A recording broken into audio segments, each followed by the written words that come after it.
Assalamualaikum warahmatullahi wabarakatuh. Di sini kami dari kelompok 3 akan menyampaikan terkait materi berpikir kritis matematis.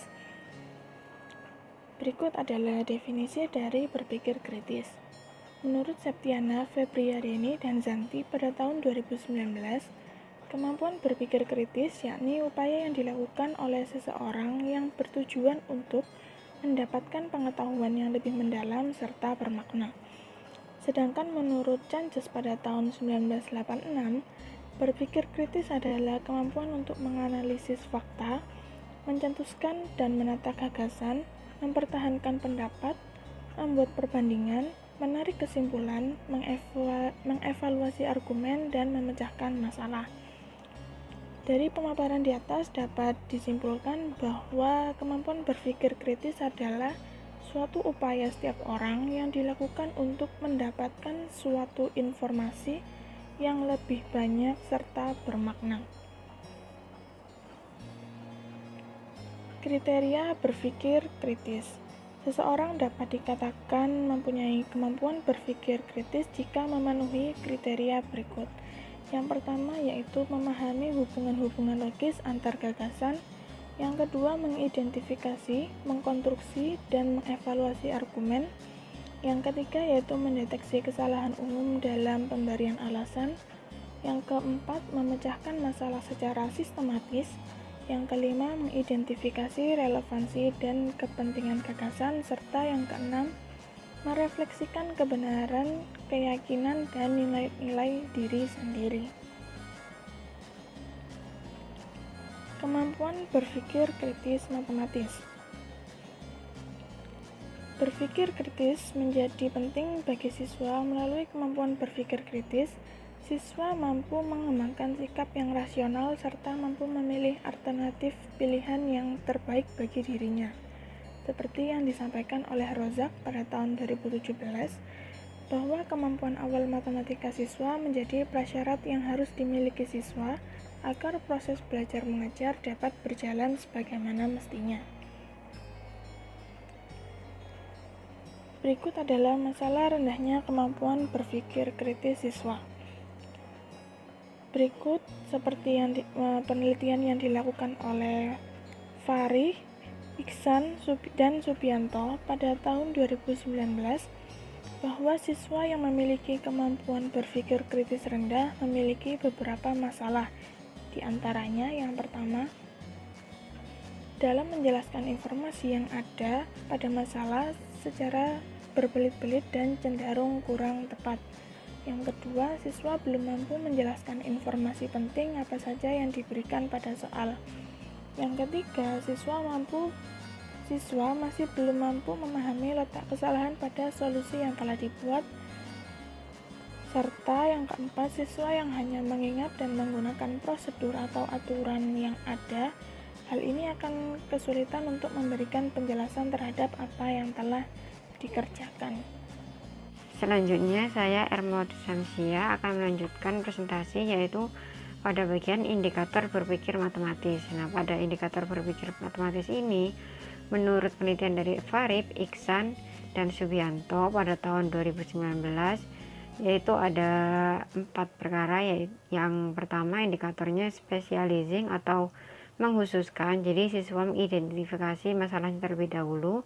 Lalu yang kedua, generalizing, yaitu maksudnya mengumumkan atau mengeneralisasikan, di mana siswa itu menjabarkan masalah yang sudah diperoleh. Lalu yang ketiga, conjecturing atau menduga, jadi siswa memisalkan persoalan yang sudah ada. Lalu yang keempat, convincing, yakni meyakinkan, jadi siswa dapat menyimpulkan hasil yang sudah diperoleh dari 3 tahap yang sebelumnya. Lalu yang selanjutnya, indikator berpikir matematis, yaitu menurut penelitian dari Munandar tahun 2009, yakni yang pertama kelancaran. Jadi kelancaran di sini maksudnya adalah berpikirnya lancar, jadi di mana siswa langsung memiliki pemikiran-pemikiran yang lancar. Lalu yang kedua yaitu keluasan, di mana keluasan ini cara berpikir siswa itu fleksibel atau di mana dapat membangkitkan banyak-banyak ide, yaitu dengan basis keaslian, kemurnian, serta penemuan-penemuan yang baru. Lalu yang ketiga, keaslian. Jadi keaslian ini merupakan jawaban yang orisinil. Jadi siswa itu dapat memberikan jawaban yang tidak lazim dan beda dari yang diberikan oleh orang lain. Atau juga bisa dapat siswa itu mengolah kata yang sudah dia baca lalu disampaikan dengan bahasa siswa sendiri. Lalu yang ketiga, elaborasi, yaitu cara berpikir yang terperinci. Maksudnya adalah pada indikator ini itu kemampuan seseorang itu dapat mengirimkan rincian guna melengkapi hubungan yang sudah ada. Lalu yang kelima itu sensitivitas masalah. Jadi maksudnya dari ini tuh pada indikator ini tuh dapat mengetahui penyelesaian dari suatu masalah yang sudah diberikan. Lalu yang selanjutnya yaitu analisis berpikir, di mana pada analisis berpikir kritis sendiri itu ada dua, yaitu fenomena yang matematis lalu fenomena non matematis. Di mana untuk fenomena matematis ini kami mengambil jurnal dari 3 jurnal, yakni penelitian dari Hendriawan, Yusuf, Wahyar, Serigar, dan Dwianto yang penelitiannya itu diadakan pada tahun 2017 dengan judulnya yaitu analisis kemampuan berpikir kritis matematis siswa SMP tingkat rendah pada pembelajaran berbasis masalah dengan Greens motivational strategis. Jadi di sini bagaimana menganalisis kemampuan berpikir kritis matematis siswa pada SMP tingkat rendah dengan menggunakan Green motivational strategis. Lalu yang kedua dari Mahmuza tahun 2015 dengan judul penelitian yaitu peningkatan kemampuan berpikir kritis matematis siswa SMP melalui pendekatan problem posing. Lalu yang ketiga dari penelitian oleh Samura yaitu pada tahun 2019, di mana untuk judul penelitiannya yaitu kemampuan berpikir kritis dan kreatif matematis melalui pembelajaran berbasis masalah. Jadi bagaimana kemampuan berpikir kreatif siswa itu melalui pembelajaran berbasis masalah. Lalu yang untuk fenomena yang non matematis ada 3 juga, yakni dari penelitian dari Santosa, Umasi, dan Sarkadi yaitu pada tahun 2018 dengan judul penelitian yaitu pengaruh model pembelajaran dan kemampuan berpikir kritis terhadap hasil belajar sejarah siswa di SMA Negeri 1 Pandeglang. Jadi di sini itu di fenomena non matematis ya. Jadi hasil belajar sejarah dengan bagaimana melihat kemampuan berpikir kritis siswa. Lalu yang kedua dari Hatari, Widiatmoko, dan Parmin yaitu penelitian pada tahun 2016 dengan judul penelitian yaitu keefektifan model pembelajaran Search, Solve, Create, and Share yaitu SSCS terhadap keterampilan berpikir kritis siswa. Jadi pada penelitian ini meneliti bagaimana efektivitas model pembelajaran SSCS ini terhadap keterampilan berpikir kritis siswa. Lalu yang ketiga yaitu dari Nuryanti, Zubaida, dan Diantoro pada tahun 2018 dengan judul penelitian yaitu analisis kemampuan berpikir kritis siswa SMP. Jadi pada penelitian Nuryanti ini dianalisis bagaimana kemampuan berpikir kritis siswa pada siswa menengah pertama. Lalu yang selanjutnya untuk kesimpulan dari fenomena matematis ataupun non matematis ini dari masalah-masalah yang sudah diangkat, yaitu dari beberapa penelitian di atas itu dapat disimpulkan bahwa untuk peningkatan kemampuan berpikir kritis siswa perlu dengan adanya penerapan model pembelajaran berbasis masalah. Lalu yang selanjutnya, bagaimana prinsip pembelajaran untuk meningkatkan kemampuan berpikir kritis.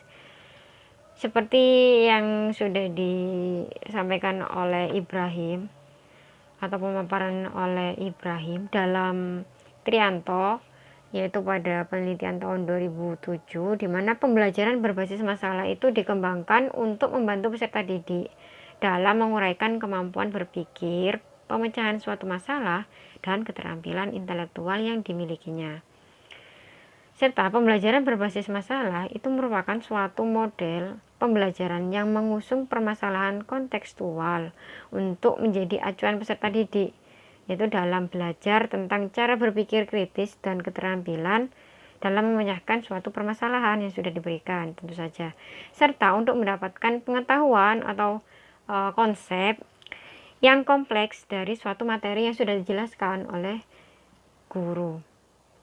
Lalu yang selanjutnya, karakteristik pembelajaran berbasis masalah. Seperti yang sudah disampaikan oleh Arens dalam Trianto, yaitu pada tahun 2007, di mana untuk karakteristik dari pembelajaran berbasis masalah, yaitu pengajuan pertanyaan atau masalah. Lalu yang kedua, berfokus pada keterkaitan antar disiplin. Jadi fokusnya itu terkait dengan disiplin. Lalu yang ketiga, penyelidikan autentik. Lalu yang keempat, menghasilkan suatu produk atau menghasilkan suatu karya yang dapat dipresentasikan tentu saja. Lalu yang terakhir yaitu adanya kerjasama. Jadi karakteristik pembelajaran berbasis masalah sendiri itu pasti tidak lepas dari adanya kerjasama. Jadi biasanya itu diadakan secara tim seperti itu. Selanjutnya, saya Darujana akan menjelaskan terkait tahapan dalam pembelajaran berbasis masalah. Untuk tahap yang pertama, yakni orientasi peserta didik pada masalah, di mana guru menjelaskan tentang tujuan pembelajaran, logistik yang dibutuhkan, mengangkat permasalahan, memotivasi peserta didik untuk terlibat langsung dalam memecahkan masalah. Kemudian, tahap yang kedua yakni mengorganisasikan peserta didik untuk belajar. Pada tahap ini, guru memberikan pemahaman kepada peserta didik terkait mendefinisikan dan mengorganisasikan tugas belajar yang berhubungan dengan suatu masalah. Nah, untuk yang ketiga, membimbing penyelidikan individual atau kelompok. Di sini guru berperan membimbing penyelidikan individual atau kelompok serta memotivasi peserta didik untuk mengumpulkan informasi yang berkaitan dengan masalah, melakukan eksperimen dengan tujuan mendapatkan penjelasan dan pemecahan masalah. Nah, untuk yang keempat, mengembangkan dan menyajikan hasil karya. Nah, di sini guru menjelaskan kepada peserta didik tentang bagaimana cara merencanakan dan menyiapkan karya yang sesuai seperti laporan, video, dan model, serta membantu mereka untuk berbagi tugas dengan temannya. Nah, untuk yang kelima, menganalisis dan mengevaluasi proses pemecahan masalah. Di sini guru menjelaskan kepada peserta didik tentang melakukan refleksi atau evaluasi terhadap penyelidikan dan langkah-langkah yang digunakan. Untuk yang selanjutnya, langkah-langkah berpikir kritis. Untuk yang pertama yakni interpretasi atau kategori atau mengklarifikasikan makna. Untuk yang kedua yakni analisis, di mana memeriksa gagasan, mengidentifikasi argumen, dan menganalisis argumen. Nah, untuk yang ketiga yakni evaluasi, di mana pada langkah ini menilai pernyataan atau menilai argumen. Untuk yang keempat, inferensi, yakni mempertanyakan pertanyaan, memikirkan alternatif, menarik kesimpulan, memecahkan masalah, serta mengambil keputusan. Untuk yang kelima yakni penjelasan, di mana menyatakan masalah, menyatakan hasil, mengemukakan kebenaran prosedur, dan mengemukakan argumen. Untuk yang terakhir yakni regulasi diri, di mana di sini pada langkah ini yakni mengoreksi diri sendiri. Selanjutnya yakni pentingnya berpikir kritis. Untuk yang pertama, berpikir kritis merupakan keterampilan universal, di mana kemampuan berpikir jernih dan rasional diperlukan pada pekerjaan apapun, ketika mempelajari bidang ilmu apapun, serta untuk memecahkan masalah apapun. Jadi, di sini berpikir kritis merupakan aset yang berharga bagi karir seseorang. Nah, untuk yang kedua, berpikir kritis meningkatkan keterampilan verbal dan analitik, di mana berpikir jernih dan sistematis dapat meningkatkan cara mengekspresikan gagasan, berguna dalam mempelajari cara menganalisis struktur teks dengan logis, kemudian meningkatkan kemampuan untuk memahami.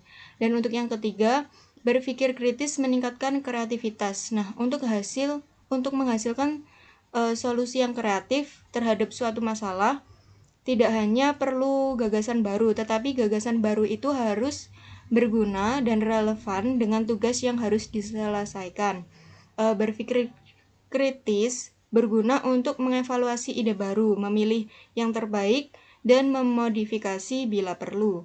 Untuk yang keempat, yakni berpikir kritis penting untuk refleksi diri, di mana untuk memberi struktur kehidupan sehingga menjadi lebih berarti, maka diperlukan kemampuan untuk mencari kebenaran dan merefleksikan nilai dan keputusan diri sendiri. Berpikir kritis merupakan meta thinking skill, yaitu keterampilan untuk melakukan refleksi dan evaluasi diri terhadap nilai dan keputusan yang diambil. Untuk yang selanjutnya, yakni manfaat berpikir kritis bagi mahasiswa. Untuk yang pertama, manfaatnya membantu memperoleh pengetahuan dan memperbaiki teori, serta memperkuat argumen. Untuk yang kedua, mengemukakan dan merumuskan pertanyaan dengan jelas. Ketiga, mengumpulkan, menilai, dan menafsirkan informasi dengan efektif. Yang keempat, memberi kesimpulan dan menemukan solusi masalah berdasarkan alasan yang kuat. Untuk yang kelima, membiasakan berpikir terbuka. Dan yang terakhir, mengomunikasikan gagasan, pendapat, dan solusi dengan secara jelas kepada temannya atau kepada yang lainnya. Baik, sekian yang dapat kami sampaikan. Kurang lebihnya kami mohon maaf. Wassalamualaikum warahmatullahi wabarakatuh.